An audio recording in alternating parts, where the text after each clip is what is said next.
Hello and welcome back to my channel. Today we are doing another journal style Q&A video. This is only my second one, so if you are new to this style of video or to here in general, I do collect K-pop and I also love journaling. So I have a series where I show off my K-pop related journal entries as well as answer some questions while I create them on camera for you. So that is what we are doing today.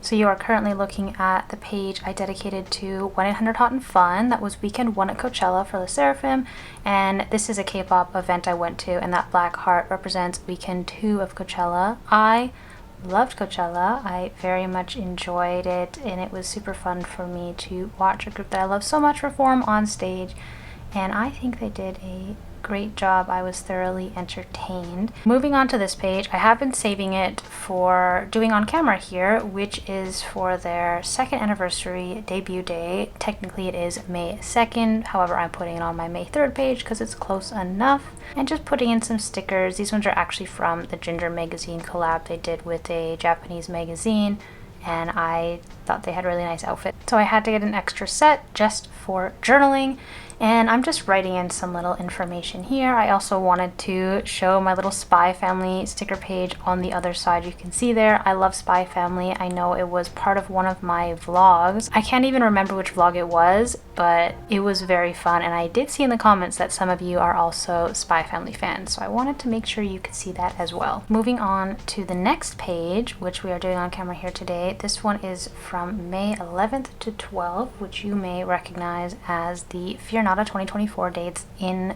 Korea in their Seoul concert, and I am creating a little scene like that we saw from the cutscenes that they showed in between like set changes and costume changes and what have you. I can't remember what those are called, but I'm recreating one here, and I'll just pop it up on the screen so you can see the vision. Obviously I'm not doing it exactly, however it is fully inspired by.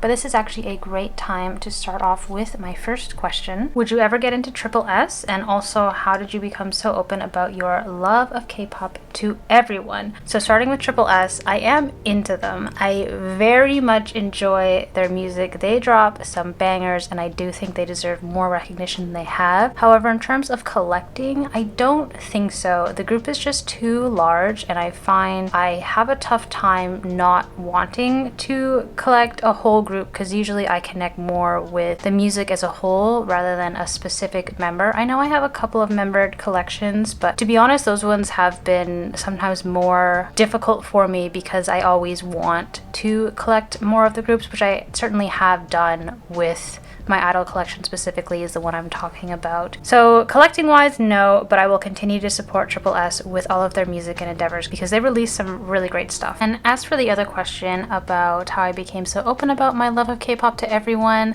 I think I am very open, and I am also still a little bit closed. None of my other friends are into K-pop at all, and I started my Instagram trading account to complete those collections, and I slowly made some connections over there, and I still just wanted to connect more with the community and share my love with K-pop and everything like that, and I decided that it was time to start a YouTube channel.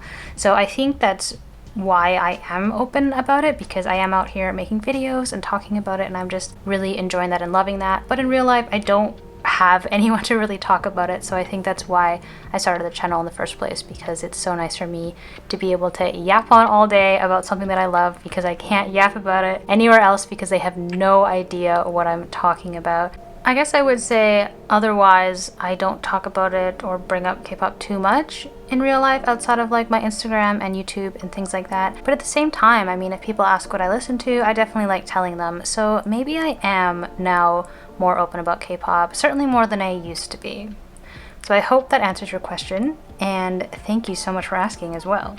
You can now see my little Fear Not board, or whatever this is, kind of coming into place. I'm pretty happy with how it turned out.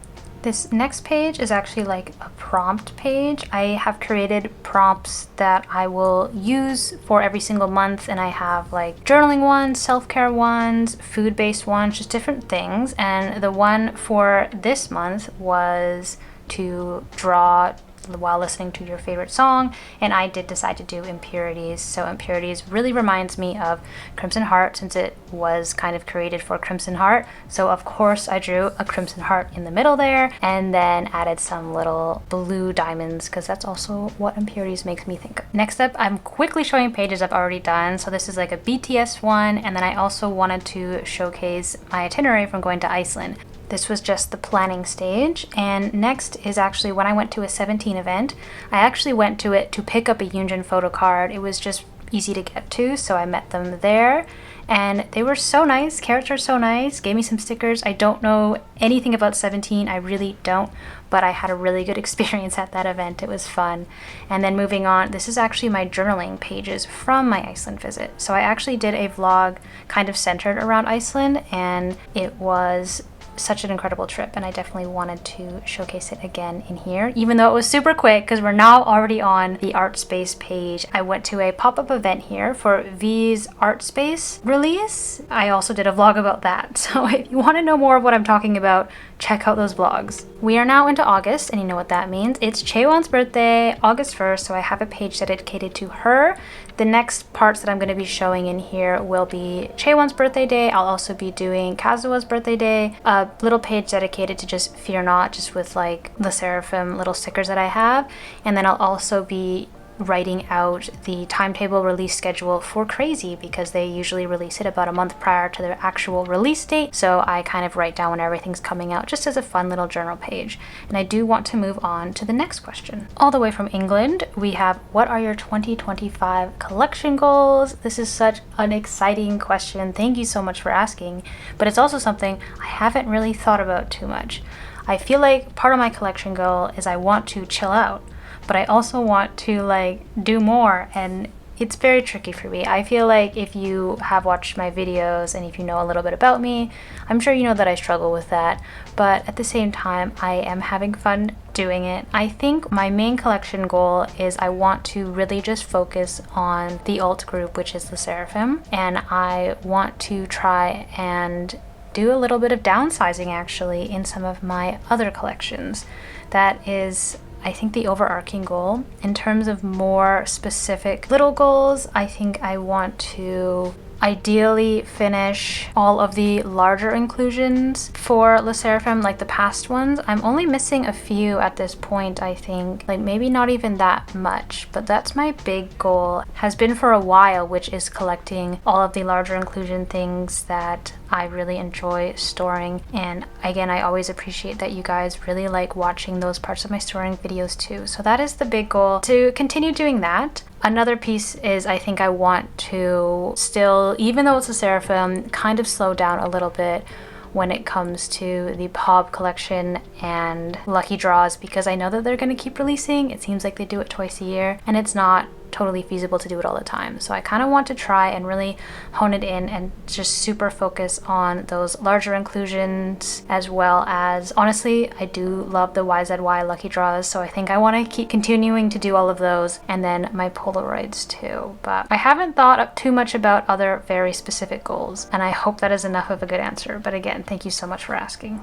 So back to the journal, we are now looking at a new page. What I'm doing here, I think what they released is the highlight medley. I think that's what it was. It's basically when they dropped all of those little shorts on YouTube, which had the instrumentals, kind of a sneak peek of the tracks. So what I do is I listen to them and I try and find like stickers that kind of match the vibe, what I'm thinking about, what I'm hearing, and then also perhaps even other promotion that I've seen to do with the songs that are coming up. So perhaps you can even guess which little like sticker clump belongs to which song that was on the Crazy EP. I'm currently sticking Chasing Lightning. You can see the little city and the lightning sticker I have there. The one below it with the gummy bear, that one is Crazy with the colors, and then I wanted to put the little mixtape there because to me it's like the title track, so I thought that would be a great sticker to use. And I also wanted to add some more little dots to make it as crazy as possible. I thought that would be fun. This one in the middle here, that's Perot. I had some time, as you will see here, deciding what I wanted to put. Perot reminds me of those like mimes or clowns or whatever it is. I think that's what Perot means, perhaps, but I know it is is a French word, and I just think of black and white when I think of that, as well as the gloves there. So I wanted that little lady photo in there, but it just didn't quite work and kind of made the page too busy. So I just decided to go with the gloves and that white and black circle there. This one up top here is 100 Hot and Fun. I don't have a phone sticker or anything, or I definitely would have done that, but I wanted to do like the fun heart and the sparkly glitter. And the bottom one here is Crazier, more of the ballad one. So these were the visualization put into stickers that I have on hand for what I was hearing when listening to the track samplers. And then all of the track samplers, they did have some lyrics on them as well, so I decided to write those out here. I've done this before for the highlight medley or the track sampler, kind of similar thing for the Easy era, and I just loved it. It was just so fun to be extra creative in my own kind of space while just kind of having the theme of these tracks that I didn't know about yet and I haven't heard yet because they weren't released. So I really enjoyed doing these pages. You are now just seeing me put on those final little touches in between the little sticker clumps just to finish off the page. The next couple pages are going to be also gathering inspiration through stickers from the concepts that they release. So right now I'm doing Thundering Cedar, and then I'll also be doing Odd Fairy Floss and Heather's Rock after this.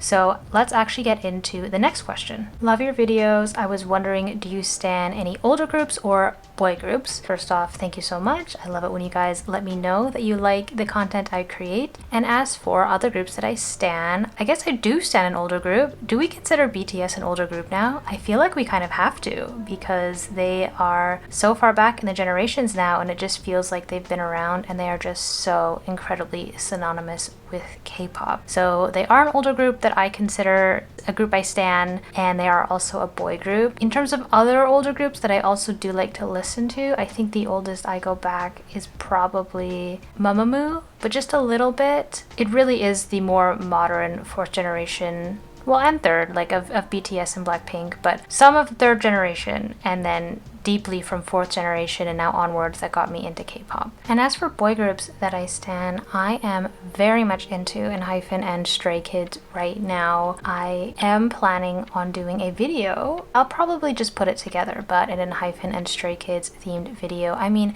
I guess I already did a Stray Kids themed vlog. Oh my gosh, and technically I made my Iceland vlog ENHYPEN themed as well. So yes, those are the boy groups that I stan the most. I would say I'm an actual stan of those groups. I am a full-on stay and NJIN. I think that's how you say it. I'm still new to that one. But yeah, really enjoying those two groups. I mean, there's definitely a couple of other boy groups that I enjoy. I'm not going to ignore good songs when I hear them. And considering this is nearing the end of the year here, I am currently putting together my top K-pop songs of the year of 2024. I did it last year for 2023, and it was very fun. And even just recently, to do research for my 2024 video, I went back and looked at that video, and I was like, oh, this is such amazing memories, and it was just a very fun video to make. So I'm really excited to make it again. You will see other boy groups on that list as well. I highly recommend checking it out or subscribing to make sure that you see it when it drops. But other boy groups that I do like and will, you know, follow when they have releases, I think are CIX and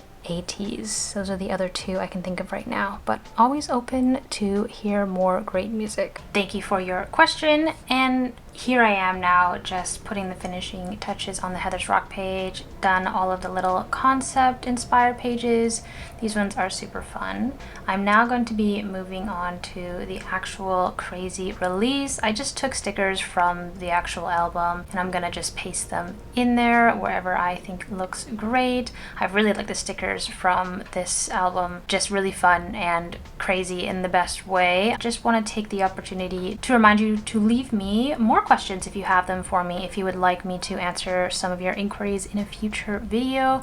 I'm really enjoying this series, so I plan to make more of them, so be sure to leave me some questions below if you have any. The last section of this video, I'll be showing the actual season's greetings. As you can see here, I like to decorate it with stickers and things because it's only for this year, so I might as well use it. I have already pre-written in everything. I kind of lost this for a while and only just recently found it, and you might even see while I'm doing this this. It's like cracking in the middle, and this book is kind of falling apart a little bit. So I'm gonna have to be extra careful with it from now on. But enjoy that, and we will move on to the next question. What cards or sets are you most proud of in your LESSERAVIA collection? I am proud of so many cards and sets in my collection. Truly, I'm proud of it all. But the ones I think that have the most meaning to me, I think are the Anti-Fragile Frozen Aquamarine, just album photo cards, mainly because that Candy Chaewon is the first photo card I have ever pulled, ever owned, really, and at the time I did not know the significance of it. I've definitely talked about it in other videos before, but then after I pulled that Candy Chaewon, I ended up pulling Flower Yunjin as well as the Frozen Aquamarine Sakura. So that was a big kickstart in becoming the collector that I am today. So that set is very, very special to me. Other ones that I also really love, definitely from Anti-Fragile era, some of their Lucky Draw sets. It's like a trifecta set. I think it's Soundwave, Power Station, and M2, but they're all from the Anti-Fragile music video, and I love those so much because they're like the first Lucky Draw sets that I ever got. So those are very special, as well as the 2 winner Polaroids from Anti-Fragile era. I worked really hard to get those, and I love those a lot, and I will actually be completing them in my next storing video. So super excited about that. There's also the probably Easy stamp book set.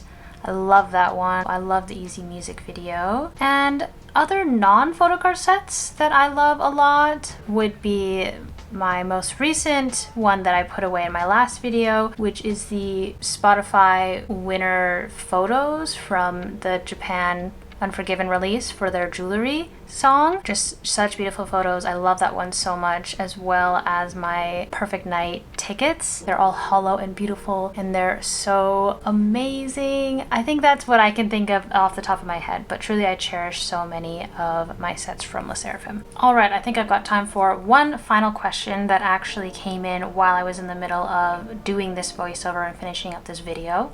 How long did it take you to build up each collection? I've always wanted to get into collecting, but I can't find the time or dedication to do it, so I'm always interested in how people who collect manage all that.